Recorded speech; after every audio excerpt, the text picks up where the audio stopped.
can say is that the fake news just doesn't get it, do they? They had it all wrong. They always do. J.D. Vance, congratulations to him, the new Republican nominee for U.S. Senate from Ohio. He came from well behind to get that nomination to win Tuesday's primary. Let's face it, he's got a great record. This is a very interesting guy, very accomplished, but Donald Trump brought him across the finish line. That endorsement was so key. Now, I noticed this week there's barely a mention of this. If Vance had lost, they'd be writing Donald Trump's political obituary. And they told us, a lot of them did, that this would never happen. Donald Trump's endorsements are actually hurting their chances in so many different places. I would say J.D. Vance is an example. The people that Donald Trump endorses don't end up winning. I think Donald Trump is actually better at hurting candidates in a primary than helping them. Yes. Okay. Tell that to Republican nominee for the United States Senate, J.D. Vance. These folks are always wrong. Congratulations to J.D. Vance. You know what makes them crazy? Donald Trump not acting like their version of a politician, right? One-term presidents, and I have a feeling Donald Trump will be back, but one-term presidents are supposed to just go away, right? I'm kind of humiliated there. Jimmy Carter did that. Right? Donald Trump does not. He's out there just putting it all on the line for the country, That's what they don't understand. He's doing this for the country. George H.W. Bush, one term. Did we really ever hear from him again? It was back up to Kenny Bunkport, and that was about it. And advising George W. Bush. Thanks a lot. Now on to Elon Musk. Mr. Musk, incredibly successful and brilliant individual, is revolutionizing free speech, bringing it back. Who knew we would need a revolution for free speech in America? But his now ownership of Twitter is great, so the fake news is coming after him. A major story in the New York Times tries to paint him as a racist. Why? Because he grew up in South Africa. He lived there as a kid. This is a really nasty story. And essentially the theme is, racist for growing up during apartheid era in South Africa. Let's go through the story, shall we? Mr. Musk has heralded his purchase of Twitter as a victory for free speech. It is unclear what role his childhood, coming up in a time and place in which there was hardly a free exchange of ideas. It's like apartheid is his fault, and where government misinformation was used to demonize black South Africans may have played in that decision. Are they serious? It goes on. Mr. Musk has not talked much in public about a significant swath of his past, how growing up as a white person under the racist apartheid system in South Africa may have shaped him.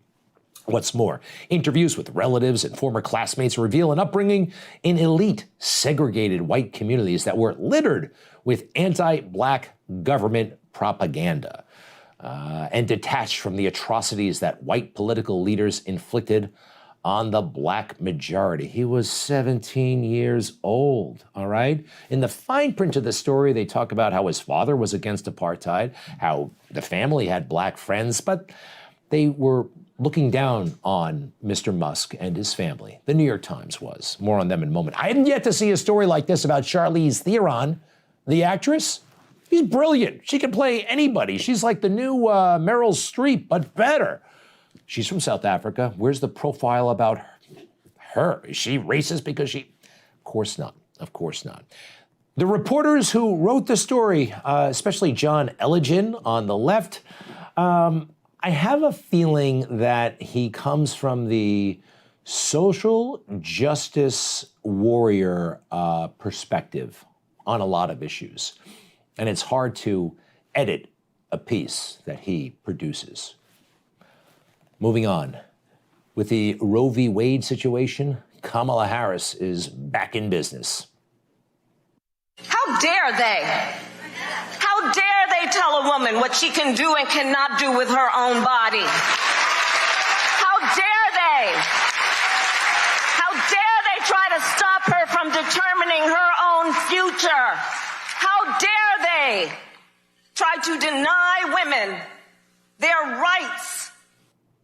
Well, I'm going to tell Kamala Harris what she can do with her body.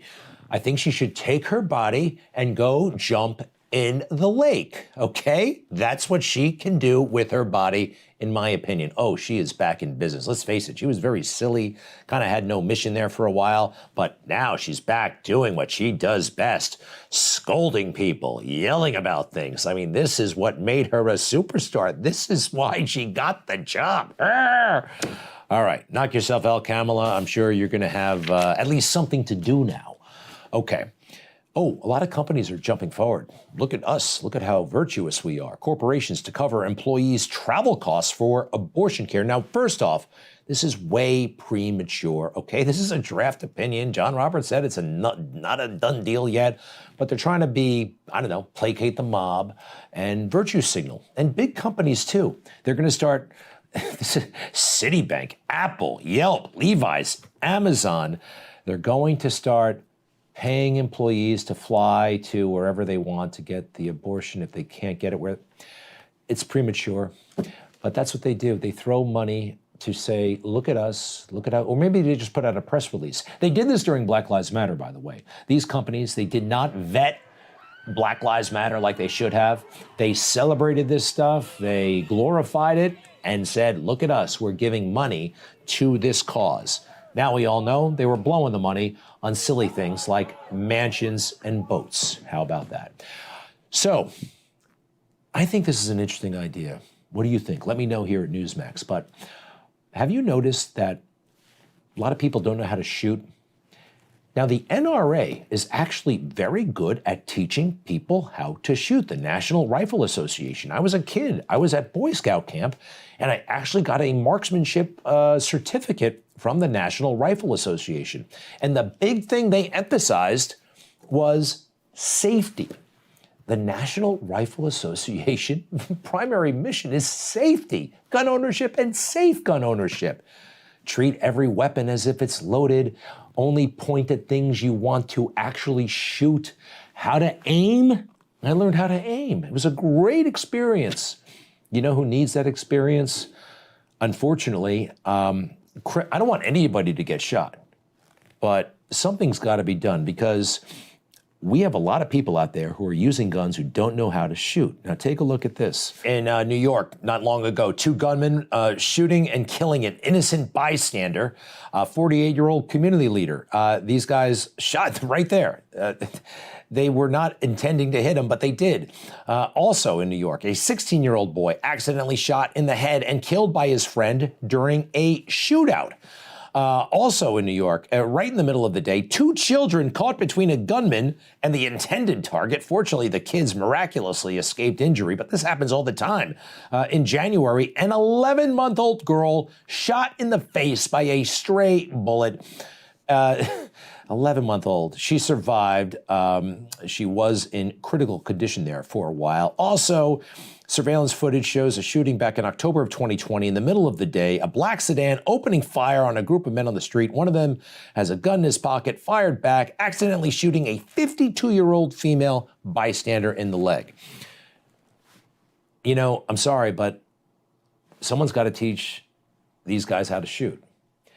Now, the NRA can't do it, right? I mean, maybe they could, but I don't think these guys are looking, because the guys who are shooting are not, following the law. And the NRA is a lawful organization. But somebody's got to teach them how to shoot because too many babies are being killed. I mean, how much longer can this go on? How much longer can people just pretend it's not happening? How many more Netflix specials can Barack Obama be in while this happens? Hey, maybe it is the NRA. Or I know the NRA has been unfairly demonized.